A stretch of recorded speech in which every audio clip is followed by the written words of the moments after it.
Hello friends, இன்றைக்கி நம்ம யூஸ்ஃபுல்லான கிச்சன் டிப்ஸ் அண்ட் ட்ரிக்ஸ் தாங்க பார்க்க போகிறோம். வீடியோ ரொம்பவே யூஸ்ஃபுல்லாக இருக்குங்க. ஸ்கிப் பண்ணாமல் பார்த்தா மட்டும்தாங்க பார்க்குறவங்களுக்குமே புரியும். இப்போ நம்ம வீடியோக்குள்ளே போய் என்னென்ன டிப்ஸ்ன்னு சொல்லி பார்த்துடலாங்க. ஃபஸ்ட்டு டிப்பு என்னென்னு சொல்லி பார்த்தீங்கன்னா, நீங்கள் எப்போல்லாம் முட்டை வேக வைக்கிறீங்களோ மறக்காமல் இந்த டிப்பை நீங்கள் ட்ரை பண்ணுங்க. நான் பார்த்தீங்கன்னா ஒரு பாத்திரத்துக்குள்ளே ஒரு அரை சொம்பளுக்கு தண்ணி ஊற்றிக்கிட்டேன். நான் இன்றைக்கி 4 முட்டை வேக வைக்க போகிறேன். 4 முட்டையை பார்த்தீங்கன்னா நார்மல் தண்ணி நல்லா நீங்கள் வாஷ் பண்ணிவிட்டு அதுக்கப்புறம் நீங்கள் முட்டை வேக வைக்கிற பாத்திரத்தில் முட்டையை நீங்கள் சேர்த்துக்கணும். நான் மொத்தமாக 4 முட்டை போல் சேர்த்துக்கிட்டேன். அதுக்கப்புறம் நீங்கள் பார்த்தீங்கன்னா இது கூடவே ஒரு கொஞ்சம் போல் கல்லுப்பு அப்போல்லாம் நீங்கள் சால்ட்டு சேர்த்துக்கோங்க. அதுக்கப்புறம் இது கூடவே நீங்கள் இன்னொரு பொருள் சேர்க்கணும். அது என்னன்னு சொல்லி பார்த்தீங்கன்னா தோசை மாவுக்கு சேர்க்கக்கூடிய ஆப்பசோடா ஒரு கொஞ்சம் போல் மட்டும் நீங்கள் சேர்த்துட்டு அதுக்கப்புறம் எப்பவும் போல் நீங்கள் முட்டையை வேக வச்சு எடுத்துக்கோங்க. நம்ம வீட்டில் நார்மலாக முட்டையை நம்ம வேக வச்சோன்னா ஒரு 10 நிமிஷம் முட்டையை வேக வைக்கணுங்க.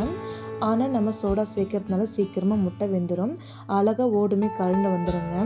இப்போ பாருங்கள், ஒரு 6 நிமிஷம் போல் முட்டையை நல்லா வேக வச்சு எடுத்துக்கிட்டேன். இப்போ நம்ம தண்ணியை மட்டும் ஊற்றிக்கிட்டுங்க. அந்த முட்டை பாருங்கள் நல்லா சுட சுட இருக்குங்க. சூடோடவே எடுத்து நான் ஒவ்வொரு முட்டையும் நான் உரிச்சிக்கிறேங்க. இந்த மாதிரி அழகாக நம்ம முட்டையோடு உரிக்கும் போது அந்த முட்டையோடு பாருங்கள் அழகாக கலந்து வந்துடும். அந்த முட்டை எதுவுமே வேஸ்ட்டாகவும் ஆகாதுங்க. ரொம்ப ஈஸியாக முட்டை வெந்துடும், முட்டையோட அழகாக கலந்து வந்துடும். இதனால் கேஸ் செலவுமே மிச்சமாகுங்க. இப்போ நான் மொத்தமாக 4 முட்டையை உரிச்சிட்டு காமிக்கிறேன், நீங்கள் பாருங்கள்.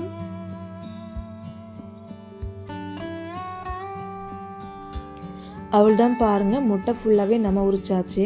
இந்த மாதிரி நீங்கள் வேக வச்சுன்னா கேஸ் செலவு மிச்சமாகும். ரொம்ப சீக்கிரமாக வேலையை டக்குன்னு முடிச்சிடுங்க. கண்டிப்பாக ட்ரை பண்ணி பாருங்கள். அடுத்த டிப்பே என்னன்னு சொல்லி பார்க்கலாங்க. ஒரு மிக்ஸி ஜார் எடுத்துவோம். மிக்ஸி ஜாரில் பார்த்து நம்ம அடிக்கடிக்கு யூஸ் பண்ணுறதுனால அது ஒரு லப்பர் அறந்து போயிருக்குங்க. திரும்ப நம்ம வாங்கிட்டு மறந்து போயிருப்புங்க. அந்த மாதிரி மறந்து போயிருந்தாலே பரவாயில்லைங்க. நீங்கள் லப்பர் வாங்கி போட்டு அரைக்க வேண்டிய அவசியம் இருக்காது. அதுக்கு இதுக்குள்ளே ஒரு பொருள் இருக்குது. அது என்ன நீங்கள் பார்த்தீங்கன்னா லப்பர் பேண்ட் தாங்க. நம்ம வீட்டில் ரப்பர் பேண்டில் ரெகுலராக யூஸ் பண்ணக்கூடிய லப்பர் பேண்டு ஒரு லப்பர் பேண்டு போல் எடுத்துக்கலாங்க. ஃபஸ்ட்டு அந்த மிக்ஸி ஜார் மூடி இருக்கு இல்லையா, அந்த மிக்ஸி ஜார் மூடியில் இந்த லப்பர் நீங்கள் போட்டுக்கோங்க. இந்த லப்பரை நீங்கள் போட்ட பின்னாடி மூடு கரெக்டாக இருக்கான்னு சொல்லி செக் பண்ணிக்கோங்க. ஒருவேளை லூஸாக இருக்குன்னா அதுக்கப்புறம் நீங்கள் இன்னொரு லப்பர் பேண்டு போட்டுட்டு அதுக்கப்புறம் எப்பவும் போல் நீங்கள் சட்னி பொருள், மசாலா, இஞ்சி பூண்டு பேஸ்ட்டு நீங்கள் எதை அரைச்சாலும் சரிங்க, எதுவுமே வெளியில் தெரிக்காது. நீங்கள் ஒரிஜினல் லப்பர் வாங்கி போட்டு எப்படி அரைப்பீங்களோ இந்த லப்பர் பேண்டு போட்டாலும் அப்படியே தாங்க இருக்கும். நல்லா டைட்டாக இருக்கும். நல்லா மசாலாவும் அரைக்கவும் செய்யலாம். கண்டிப்பாக ட்ரை பண்ணுங்கள்.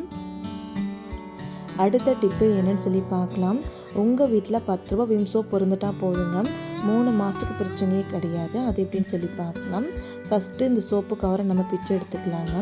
இந்த சோப்பை நீங்கள் தனியாக வச்சுட்டு ஒரு பிளேட் எடுத்துக்கலாம். பிளேட் எடுத்துச்சு பின்னாடி சோப்பு இருக்குல்லையே, சோப்பை எடுத்து நீங்கள் வச்சுக்கோங்க. அதுக்கப்புறம் நம்ம வீட்டில் பீட்ரூட் காய்கறி கட்டை இருக்குல்லையா பிளேடு, அதை எடுத்துக்கலாங்க. அதை எடுத்துகிட்டு நம்ம சோப்பை நம்ம துருவி எடுத்துக்கலாங்க. நான் பார்த்துட்டு ஒரு 2 டீஸ்பூனுக்கு மட்டும்தாங்க சோப்பு துருவி எடுத்துக்க போகிறேன். அதிகமாக நம்ம சோப்பு துருவி எடுக்க வேண்டிய அவசியம் இருக்காது. நான் இன்றைக்கி கரெக்டாக 2 டீஸ்பூன் போல் மட்டும்தாங்க சோப்பு நான் துருவி எடுத்துக்கிட்டேன். அதுக்கப்புறம் இந்த சோப்பை நீங்கள் எப்பவும் போல் கவர் போட்டுட்டு 3 மாதத்துக்கு மேலே வச்சு நீங்கள் வச்சுக்க முடியுங்க. இப்போ அந்த சோப்பை சைடில் வச்சுட்டு ஒரு பாத்திரம் எடுத்து பாத்திரத்துக்குள்ளே நம்ம துருண சோப்பெல்லாம் இருக்கு இல்லையா, அது ஃபுல்லாகவே நீங்கள் சேர்த்துக்கோங்க. நீங்களே பாருங்கள், 2 டீஸ்பூன் போல் மட்டும்தான் இருக்கும். அதிகமாக நான் சேர்க்க கிடையாது. அதுக்கப்புறம் நம்ம தண்ணி சேர்த்துக்கலாங்க. தண்ணி எந்தளவுக்கு நீங்கள் பார்த்தீங்கன்னா ஒரு 3 சொம்பளுக்கு தண்ணி சேர்த்துக்கலாம். தண்ணி சேர்த்த பின்னாடி விம்ஜெல் லிக்விட் 1 ஸ்பூன் போல் சேர்த்துக்கோங்க. நீங்கள் பாத்திரம் க்ளீன் பண்ணுறதுக்காக எந்த லிக்விட் நீங்கள் வச்சுருந்தாலும் ஒரே 1 ஸ்பூன் மட்டும் சேர்த்துங்க, அதிகமாக நீங்கள் சேர்க்காதீங்க. நான் பாருங்கள் ஒரே 1 ஸ்பூன் போல் மட்டும்தான் விம்ஜெல் நான் சேர்த்துக்கிறேங்க. விம்ஜெல் நீங்கள் சேர்த்துட்டு அந்த தண்ணிக்குள்ளே நல்லா நீங்கள் கலக்கி விட்டுருங்க. நல்லா கலக்கி விட்ட பின்னாடி அதே ஸ்பூனில் நீங்கள் ஒரு ஆப்போசோடா 1 டீஸ்பூன்லேருந்து ஒரு 3/4 டீஸ்பூன் அளவுக்கு நீங்கள் ஆப்போசோடா நீங்கள் சேர்த்துக்கணும். இதுவும் சேர்த்துட்டு தண்ணிக்குள் நல்லா கலக்கி விட்டுக்கோங்க. அந்த ஆப்போசோடா விம்ஜெல் லிக்விட் நல்லா கலக்கி விட்ட பின்னாடி அதுக்கப்புறம் நீங்கள் ஒரு பிஞ்ச் அளவுக்கு நீங்கள் மஞ்சள் தூள் நீங்கள் சேர்த்துக்கணுங்க. மஞ்சள் தூள் நீங்கள் சேர்த்துட்டு ஸ்பூன் வச்சு நல்லா நீங்கள் கலக்கி விட்டிங்கன்னா மேலே நல்லா நுரைச்சி வருங்க. இப்போ நம்ம கை வச்சு நல்லா கலக்கிட்டு பாருங்கள். கையில் நம்ம லிக்விட் நம்ம தொட்டாலே சோப்பு நிறமா நல்லா வரணும். இப்போ நமக்கு லிக்விட் ரெடி ஆகிடுச்சு. இதை நீங்கள் அப்படியே வச்சுட்டு ஒரு வாட்டர் பாட்டில் எடுத்துக்கலாங்க. ஒரு டம்ளர் வச்சு நல்லா நீங்கள் கலக்கிட்டு இந்த வாட்டர் பாட்டில் நம்ம ஊற்றி எடுத்துக்கலாங்க. அவ்வளோதான் பாருங்கள், மொத்தமாக 2 வாட்டர் பாட்டில் லிக்விட் ஃபுல்லாகவே நல்லா கலக்கி ஊற்றி வச்சுட்டேங்க. இந்த 2 வாட்டர் பாட்டிலுக்கு லிக்விடு 1 மாதம் வரைக்கும் வச்சு யூஸ் பண்ணிக்க முடியும். இதை நம்ம எப்படிலாம் வச்சு யூஸ் பண்ணலான்னு சொல்லி பார்க்கலாம். ஒரு பிளேட் எடுத்துக்கலாங்க. பிளேட்டுக்குள்ளே பார்த்தீங்கன்னா நம்ம கலக்கி வச்சுட்ட லிக்விடை இந்த லிக்விடு பார்த்தீங்கன்னா நல்லா கலக்கிட்டு ஒரு கொஞ்சம் போல் மட்டும் நம்ம பிளேட்டுக்குள்ளே ஊற்றிக்கலாங்க. அதுக்கப்புறம் நீங்கள் எப்பவும் போல் ஸ்க்ரப்பெல்லாம் ஸ்பாஞ்ச் எடுத்துகிட்டு எப்பவும் போல் நல்லா நீங்கள் நனைச்சிட்டு எப்பவும் போல் நீங்கள் பாத்திரம் தேய்ச்சி பாருங்கள். நல்லா பளிச்சு நல்லா சுத்தமாக இருக்கும். அழுக்குமே சூப்பராக போயிடும். நல்லா நுரையுமே வர செய்யுங்க. இதுக்குன்னு தனியாக லிக்விட் நீங்கள் எதுவுமே வாங்க வேண்டிய அவசியம் இருக்காது.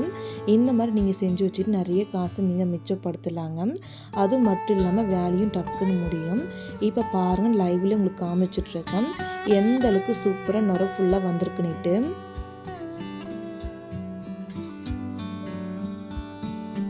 இப்போ நம்ம பாத்திரம் ஃபுல்லாகவே க்ளீன் பண்ணியாச்சு. அதுக்கப்புறம் நீங்கள் பார்த்தீங்கன்னா மிச்சம் இருக்கு இல்லையா, அந்த லிக்விட் இன்னும் கொஞ்சம் இருக்குங்க. இந்த லிக்விட் வச்சு நீங்கள் பார்த்தீங்கன்னா நம்ம வீட்டு கேஸ் ஸ்டவ்வில் இருக்கு இல்லையா, கேஸ் ஸ்டவ்வுமே இதே ஸ்பாஞ்சை வச்சு இதே லிக்விட் வச்சுட்டு நான் தொடச்சிட்டு காமிக்கிறேன். நீங்கள் பாருங்கள் எந்த அளவுக்கு சூப்பராக க்ளீன் ஆகுதுன்னுட்டு. நீங்களே பாருங்கள், நம்ம துடைக்க கேஸ் ஸ்டவ்வுமே எந்த அளவுக்கு பளிச்சுன்னு இருக்குன்னுட்டு. இந்த லிக்விட் வச்சு நீங்கள் கிச்சன் ஃபுல்லாகவே நல்லா பளிச்சுன்னு க்ளீன் பண்ணி எடுத்துக்கலாம். இந்த லிக்விடை நீங்கள் மாதம் ஃபுல்லாகவே 2 டீஸ்பூனுக்கு நீங்கள் சோப்பு போட்டு தயார் பண்ணி வச்சுக்கிட்டால் உங்கள் வீடு மாதம் ஃபுல்லாக நல்லா பளிச்சுன்னு இருக்கும். இதனால் மணியுமே சேவ் ஆகுங்க. இதுக்குன்னு தனி லிக்விட் எதுவுமே நீங்கள் வாங்க வேண்டாம். அந்தளவுக்கு சூப்பர் ரிசல்ட்டாகவும் இருக்கும். கண்டிப்பாக நீங்களும் ஒரு வாட்டி ட்ரை பண்ணி பாருங்கள். கண்டிப்பாக உங்களுக்குமே ரொம்பவே யூஸ்ஃபுல்லாக இருக்கும். இந்த வீடியோ இந்த டிப்ஸ் உங்களுக்கு ஏதாச்சும் ஒன்று யூஸ்ஃபுல்லாக இருந்தால் மறக்காமல் நம்மளோட சேனலை சப்ஸ்கிரைப் பண்ணி ஷேர் பண்ணிக்கோங்க. மறக்காமல் ட்ரை பண்ணி பாருங்கள். Thank you friends. தேங்க்ஸ் ஃபார் வாட்சிங்.